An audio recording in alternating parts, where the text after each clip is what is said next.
እኔ ምለው ማለት ነው እናንተ የኢትዮጵያ ማህበረሰቦች ምንድነው ግን ችግራችሁ? ምን አገባችሁ በሰይወት የምትፈተፍቱት? እኔ ምለው ይሄ ሰሞኑን ያመጣችሁት አጀንዳ አዶኒ እና ቴሌግራም ላይ የገባችሁ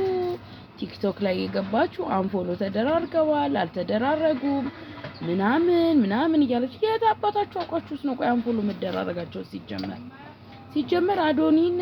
አካውንት ገብታችሁ ፕራይቬት ነው የጃኒ አካውንት ገብታችሁ ፕራይቬት ነው በምንድነው ብታዩስ 50 ሰው ነው ማየት የምትችሉት የታባታችሁ አቋችሁስ ነው ቆይ አሁን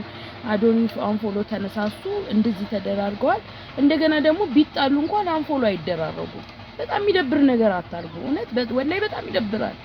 እንዴ ኧረ ነውር ነው እውነት የራሳችንን ህይወት እንኖር ምንድነው ስለራሳችሁ ሰርታችሁ አፖስቱም እንዴ ስንት አይነት ነገር አለ የሚፖስት ለሚፖስተው ሰው ብታበረታቱት ወሬ ማናፈስ ከግራና ከቀኝ ይወሰዳችሁ መንደሪ መሆን ኧረ በጣም ይደብራል እውነት በጣም ነው የሚያስጠላው እና እስቲ ቃል ተገባብተን ነበር አይደል ያ ማን ነው ስማቸውንም አላውቀው ነው ኩላሊት ነው ምንድነው ሰጥቷት